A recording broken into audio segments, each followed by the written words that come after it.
Okay, so I have one, two, three, four of you besides myself, and I appreciate y'all being on here.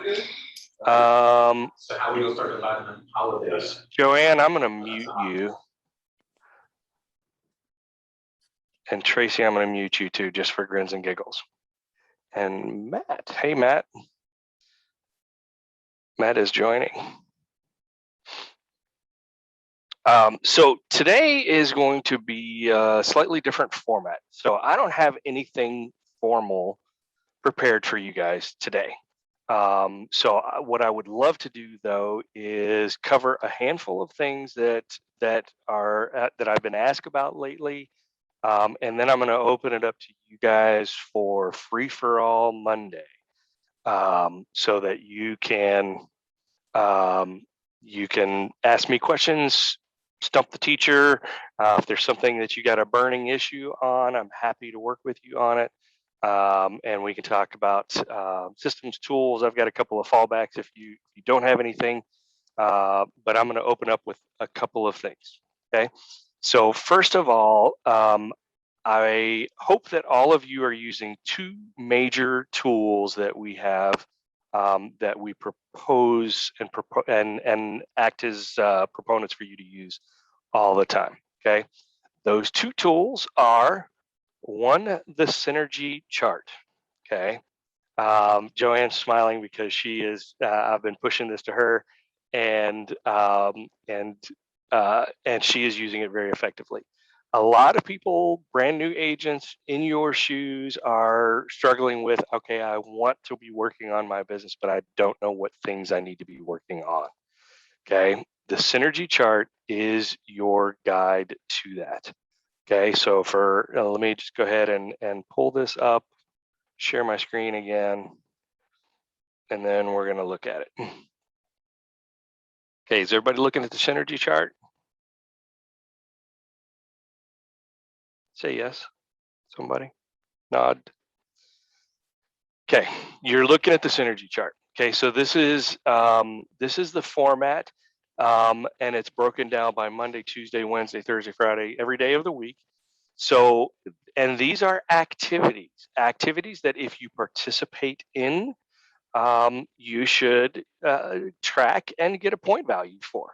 So for those agents that are like, I want to be working on my business, but I don't know what things I need to be doing, this is a great guide.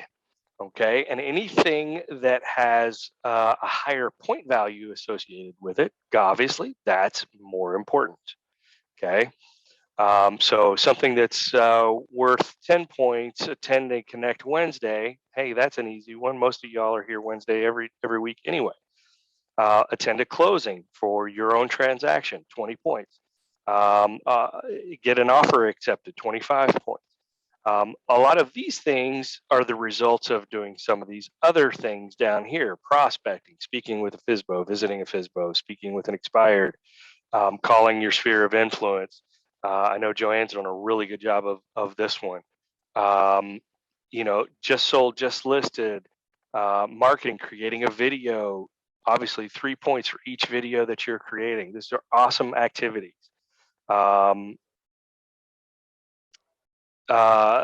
So these are activities, you should be tracking them and giving yourself a point value. If you do put a point value in here, say you put 3 points in there on that particular day, it automatically does the math for you and it brings the totals down here. Your goal should be right here. Your goal should be 100 points per week. If you are gaining 100 points per week in the Synergy Chart, it is a nearly automatic foregone conclusion that you are going to start selling real estate and you're going to have closings. Okay. So if you are looking for the activities that you should be doing, here they are. Use this as your guide and keep working on them. Any questions on this? Here's what I'm going to encourage you. Mike encourages you to forward this to him. I'd also like for you to forward it to me, so that I can review and offer suggestions, try and kind of track your progress. when we do our weekly coaching sessions, we might review this audit periodically also, so we can keep going from there. All right. Joanne, do I have your permission to share your weekly schedule? I guess. Yes. Okay. I want to show you a good example of a weekly schedule. And if you can go ahead, and I'm going to mute you again, Joanne, to avoid the background. This is a good.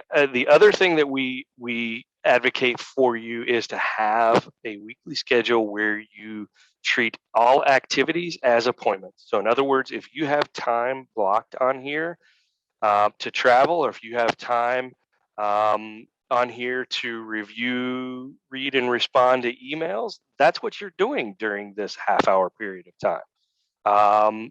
For the power talk, you've got this time dedicated every week. Your daily challenge is the other activity.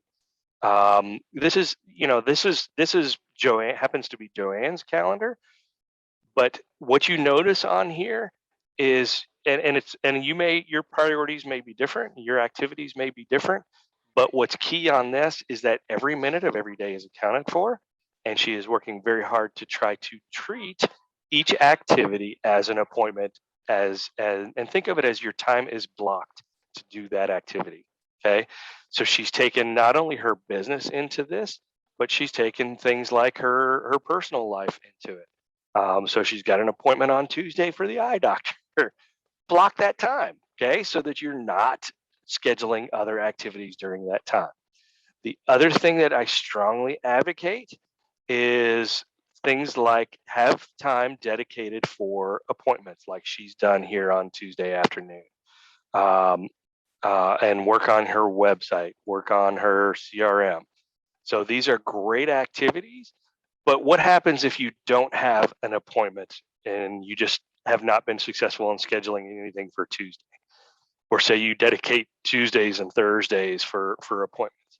Have a fallback activity during that time frame. Okay, so that activity would be something along the lines of either prospecting calls or working on your CRM, creating your groups within your CRM so that you're segregating and specializing your message to people. Those are the things that that should be your fallback activities for when you have an appointment scheduled and you block that time for the appointment. It's not a time for taking a nap or perusing the newspaper or watching your favorite soap opera. Do they even have soap operas anymore? I'm sorry, guys, if I'm dating myself with that. Okay. So there's some good activities for everybody to be doing. Strongly encourage you to do that. Strongly encourage you to send it every Sunday. Sunday evening you should block time on Sunday evening to send that to Jay and send it to Mike. Okay. We like to see what you're doing. It's not Mother May I, it's not Big Brother. It's more about encouragement than anything. All right. The other thing I would like for you to request for you during this time frame is, and several of you are doing it already, I would love for you to put me and my email address as one of your contacts within your CRM. And then any of your email marketing efforts that you are doing, put me on it, copy me, so I can see what you're doing, so I can monitor. Again, not Big Brother, not looking for discouragement, or I'm not looking to correct anything that you're doing, but maybe to offer suggestions, to offer encouragement for a good job done. Tracy, did you and I have a good experience this last week when we talked about yours? She's nodding her head, but she's driving. I don't want her to talk. So Tracy sent me one, and we kind of dissected it and came up with some suggestions that might make it look even better and improve even more. And you know what? Not only just send it to me, I would say send it to Rob Hamilton also, so that he's able to offer. He might even be a better candidate to send it to, because that's his specialty. All right. Okay, folks. Now somehow I've managed to occupy 15 minutes of our 30 minutes with my stuff. Now it's your turn. So here is the free for all. portion of this. So I would love to give you the opportunity to ask me questions. What are your current challenges? What things can I help you with?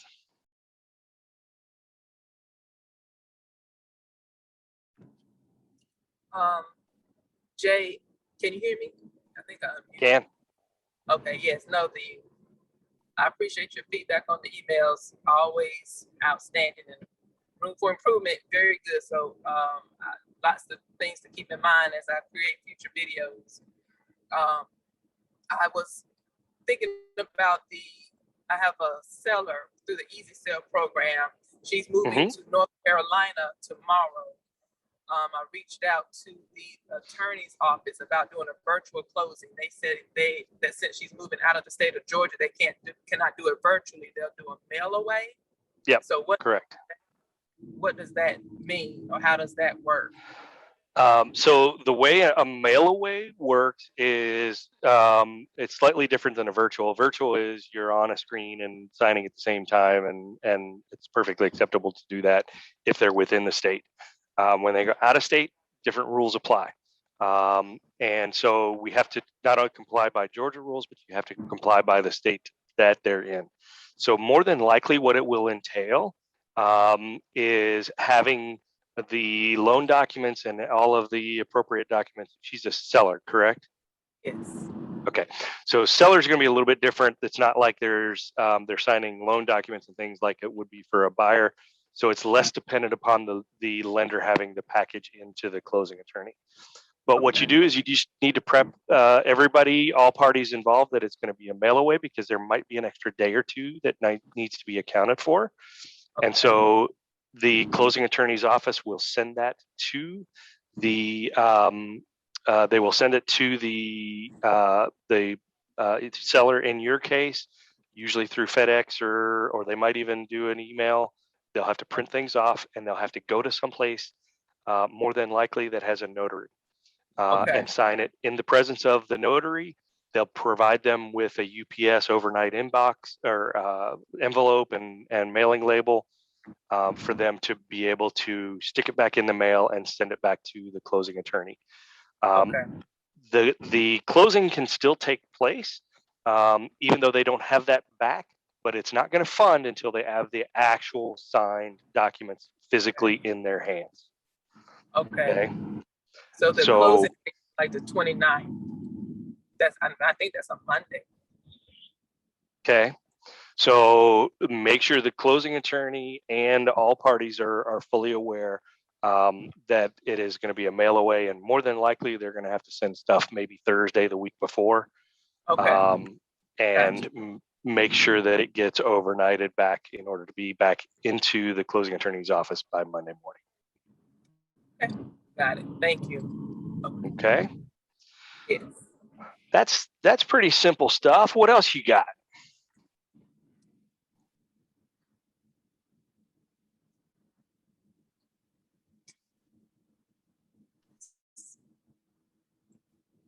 Anybody else got any burning issues?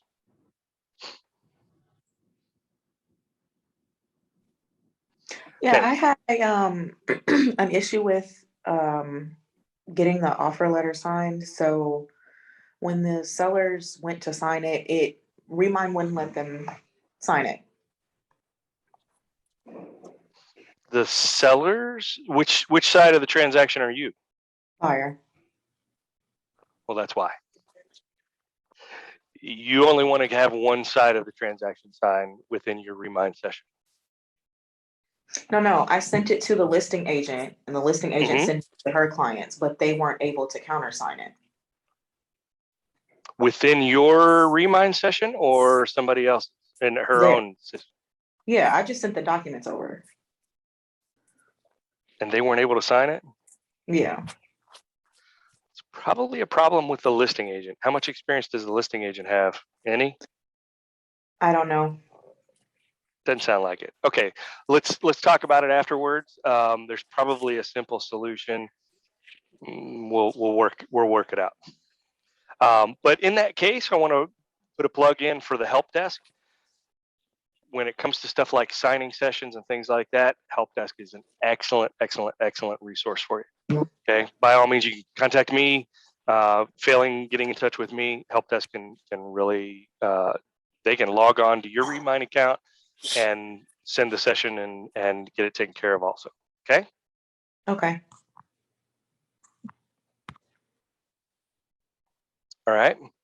Anybody else? Open floor before I launch into something totally different. Yeah, Jay. So I have a client who's selling to OfferPad and then buying off the open market. Okay. And I was under the impression that OfferPad, their 5% fee includes 3% to the selling agent. And then we also do the 3% from the authorization to show. That's correct? Yes, it should be. Okay. All right. And how would the 3% from each part of that be dispersed? I know that at closing for selling the property, it'd be dispersed from OfferPad. The 3% from them would be dispersed directly, right? And then Right. how does the 3% from the authorization to show on Authorization listed to show. property? Uh-huh. So it's going to be dispersed in accordance with whatever is in the instructions to the closing attorney. Okay. So the instructions to the closing attorney is the guiding document for them to know what to do and how to do it. So, you know, you have the choice in this case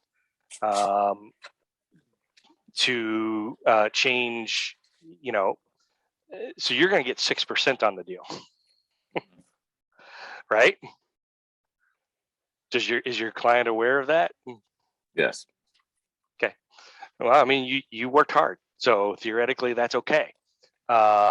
You also have the choice of reducing your commission if you were to choose to do so, because hey, you didn't know when you did the authorization to show that it was going to be OfferPad that was going to present the best offer, and OfferPad I think is the only one of the easy sell vendors that offers the 3% out of their 5% fee to you, the selling agent.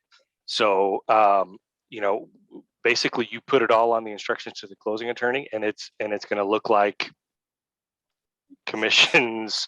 The disbursement is going to be outlined there, and you'll see the 6% on there with the dollar value associated with it, and you'll just see it on the closing disclosure or the Alta, whatever the case may be. Yeah, this one was months in the making, so I feel like I deserve the whole thing. Good for you. Congratulations. Thanks. I'm sorry, Jay. So on those transactions, OfferPad pays and the seller pays? Yeah, so you know, the easy sell program, we go out to what, 11 or 14 vendors was the count before Zillow dropped out, so it might be slightly less now. But in order to protect our commission, we do the authorization to show an unlisted property, or the Century 21 authorization form, which protects your 3% commission. We distribute it to those vendors. Those vendors all have their own structure for their own service fees and things like that. OfferPad is one of the few that charges a 5%. I think they're in most cases it's a 5% fee, but within that 5%, they're already accounting for 3% that they're going to pay you, the selling agent, for submitting the home to them. Most of the other ones don't do that. OfferPad does. So in this case, you know, we don't know who's gonna present an offer and which one is going to be the best. We have to protect our 3% commission with the authorization to show. So in this case, it happened to be that was the best one and the best option for that client. So he's getting 3% from the authorization to show, and he's also getting 3% that OfferPad is contributing in. So that's a wonderful thing. 6% commission on one transaction. It's pretty stinking awesome. Okay. Win, win, win, win, win. Continue to win.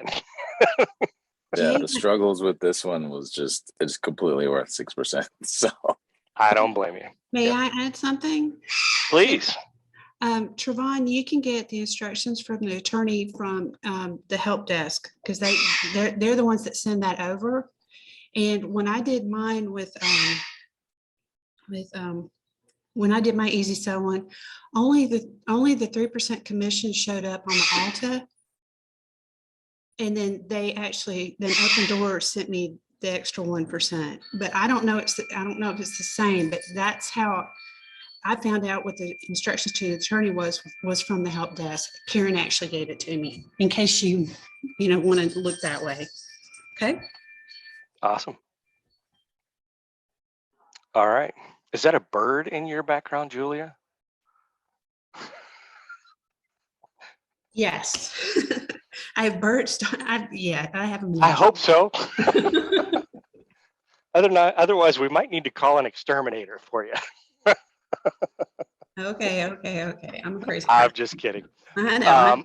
I'm a crazy person. Okay, so the last thing, unless somebody's got another quick question or easy, something we can cover quickly. I do have something else I was going to talk to you about. Has anybody got anything? Okay. Two things. So first off, when you're doing a CMA, make sure, I've had several people asking questions lately, comparing, you got to compare a CMA is a competitive market analysis. The key word being competitive. Can't emphasize this enough. The houses have to be similar in size, similar in age, similar in structure, similar in lot size. So the key is they have to be comparable. A ranch on a basement is not similar to a 3-story bedroom just because it's 3 doors down or within the 3-story, 20,000 square foot mansion just because they're in the same subdivision. You can't compare apples to oranges. You have to compare apples to apples. So anytime you're doing your CMA, I had several questions addressed over the weekend about how to handle situations with new construction in a neighborhood. New construction does not compare to resale. It's just not comparable. And if a seller is wanting to compare their home to new construction, it's not a good comparison. It wouldn't be a good comparison if they were in the market for a resale home that was 20 years old and somebody was using a brand new construction as comparable. You're not buying a new construction. You're buying a 20-year-old home. So it's not a good comparable. All right, so make sure when you are doing your CMA, you're setting up your filters so that if you're looking at your subject home as a 3-bedroom ranch on an unfinished basement, you are looking for 3-bedroom ranches on an unfinished basement. And if you don't find 5 within the same subdivision, then you got to expand your parameters out. And if you still don't find 5 within 5 miles of there, then you might want to change something and go for a 3 to 4 bedroom, or use a slightly smaller square footage, or change your criteria to where you've got a good sample size of 6 to 8 comparable homes that are good comparables. Okay, that should just be reinforcement, but I think we're on track. All right. One last thing I wanted to talk to you about. I'm working on a list of places and websites, and if y'all haven't figured this out yet, your online presence is absolutely critical. There are about, just off the top of my head, I started writing them down over the weekend. There's at least 24 different websites that you should have your profile updated on. And there are so many out there. There are ones you need to have a Zillow profile, your Realtor.com profile, your Real Satisfied feedback profile. All of those things have got to be updated. You need to have your picture and you need to have your biography on there. Okay. Most of you, like me, have dreaded the concept of writing a biography on yourself. Sometimes that's the most difficult thing to do. And you all are smiling and grinning because you probably know. And I agree with you. So that's where I would offer assistance to you. If you need some help writing that, I'm not going to write it for you, but if you want to draft it, send it to me, and let me make a cut on it. I'm happy to do that for you. But make sure you have a good headshot and make sure you have a good biography to be able to post on all of the profiles. All right. Everywhere anybody should ever want to look for you online, they should be able to see your face and your headshot, and they should be able to read about your biography and make sure that your contact information is up to date. Okay. So I have occupied our full 30 minutes with a whole bunch of random stuff. I hope it was fruitful and productive. And if anybody has any questions, by all means, get with me. Looking forward to seeing you in the office this week. All right. Anybody got any parting shots? Thank you. All right, y'all. Have a great day. Thanks.